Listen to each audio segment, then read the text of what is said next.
to worry about them. I'm sure they're all okay. Besides,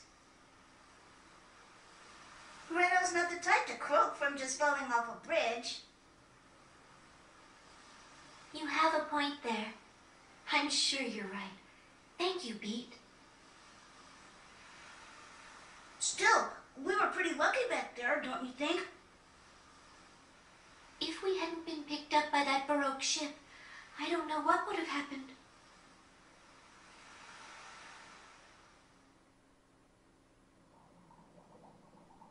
Thank you so much for helping us like this. Don't mention it. It was nothing.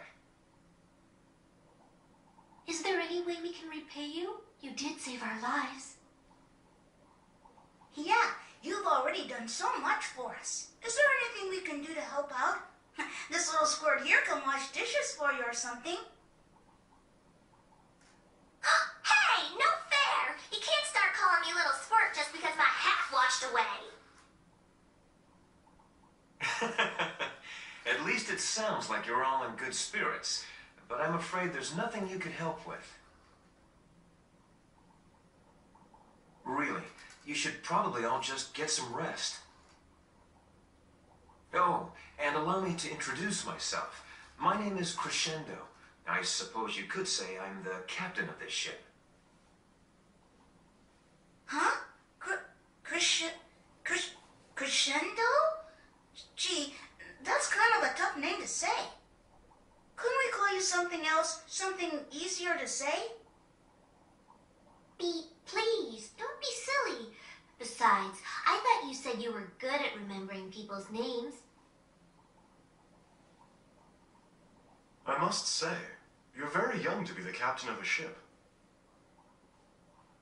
You're a captain?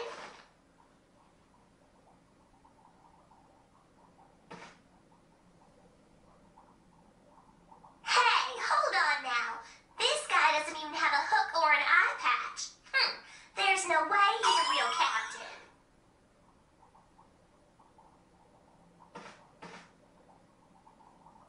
I'm sorry, Captain. I apologize for her rudeness. Hey, maybe I'll just call you Captain for now.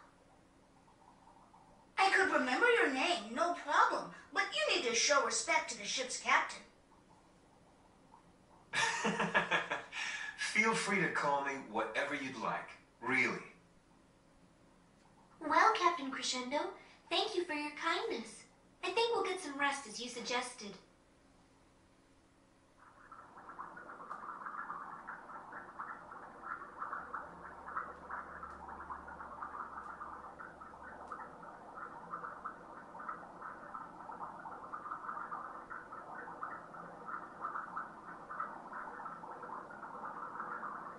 I wonder if Allegretto and the others are all right. I think I'll go outside. Maybe some fresh air will cheer me up.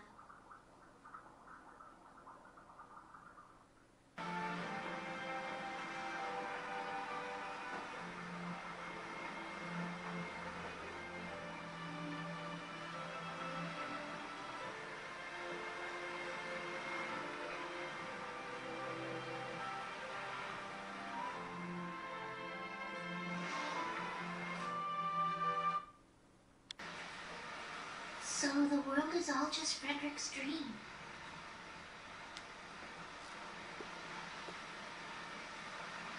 Good evening, Frederick. I see you haven't woken up from your dream yet. Oh, hello, Polka. Are you having trouble sleeping? Yes. I'm still worried about the others.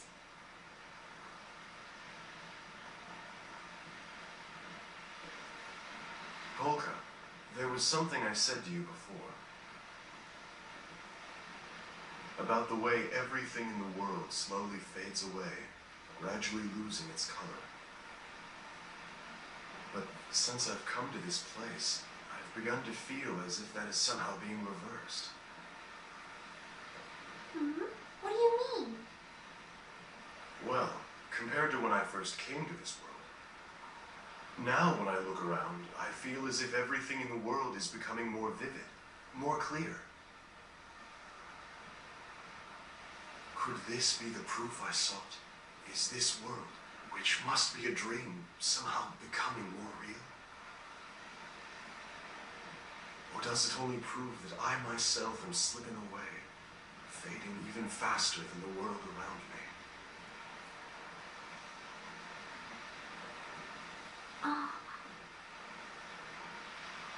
For example, I find myself wondering about whether the others are all right. Not long ago, I wouldn't have cared what happened to them. Why should I when none of this is actually happening? But now, I'm genuinely concerned. I don't know why, but I feel a strong sense of solidarity, a connection with the people of this world. Well, I think that's a perfectly normal way for you to feel. After all, it's only natural to worry about people you've spent time with and grown to care about.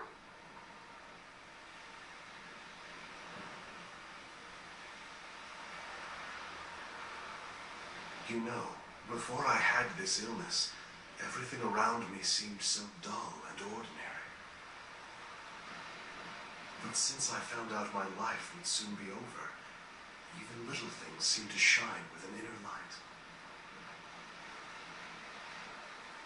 Like the sound of wood crackling in a fireplace, the smell of a campfire, leaves slowly floating down a stream, the gentle sound of falling snow.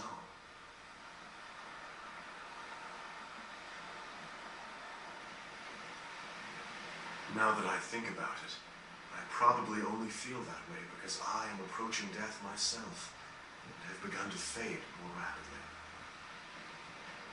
Just as Amelia did. Amelia? My sister. She was only 14 when she was struck down by tuberculosis, the exact age you are now. Oh, your sister was my age when she... I see. How terrifying it must have been for her, forced to accept an inescapable fate. She must have had so many hopes and dreams.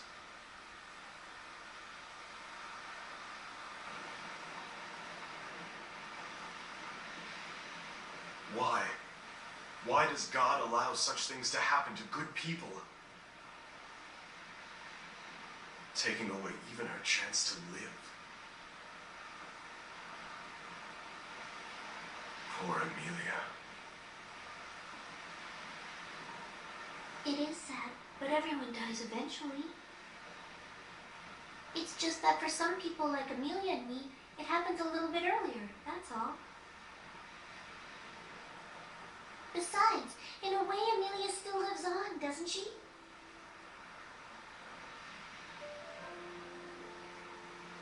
She lives on inside your heart, Frederick. And she lives in the wonderful music that your heart creates. She also lives on inside all the people of the world whose hearts are moved when they listen to your music. Amelia will never really die. She'll touch the hearts of every generation to come. Through her brother's melodies, she will live on forever. I think that's wonderful. Frederick, do you need any more proof that part of her still lives on than the thought of that? You know, Polka, whenever I'm with you, I feel like I'm talking to Amelia. It's almost as if Amelia is saying the very same things to me.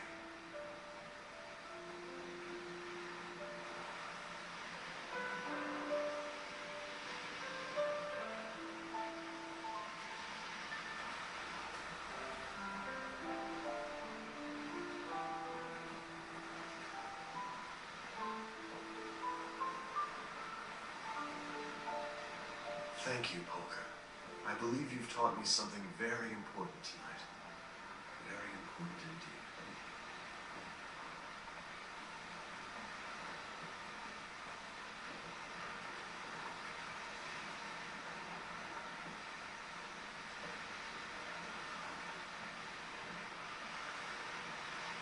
Frederick, there's just something about you that draws others to you. And since I met you, my way of thinking has changed quite a bit.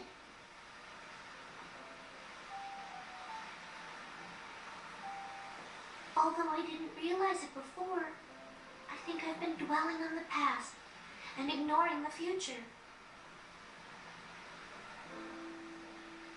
Because thinking about the future is just too painful, and you know you're going to die soon.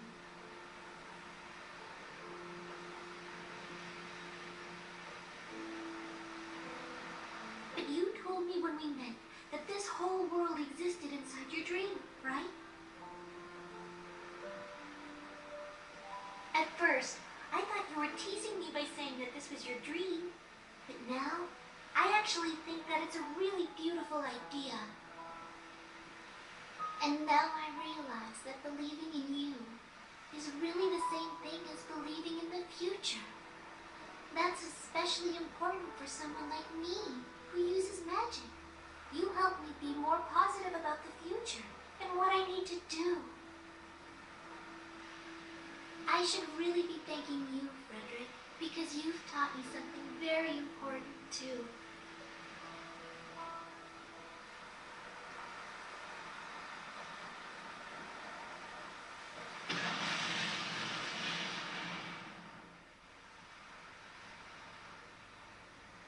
What was that?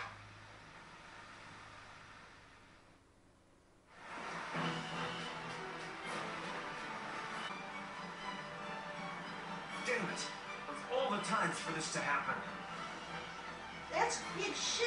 Well, what is it? It's a pirate ship. They appear out of nowhere sometimes and attack vessels that travel up this river. The pirates sneak up from behind and ram their unsuspecting target. That's terrible. Maybe there's something we can do. We should repay them for helping us. I agree. But whatever we do, we have to move quickly or those people will try to board this ship. It's far too dangerous. These pirates, even their underlings, are very strong. Hey, that's no way for our captain to talk. Don't worry about a thing. Just leave it to us.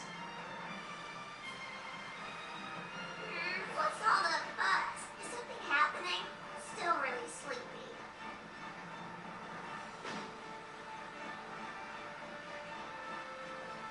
That's it! That's it! You know they got a captain with an eye patch and a hook. Ooh, and I'll bet they have a lot of treasure. Hey, wait! Pete, don't! Oh, not you two!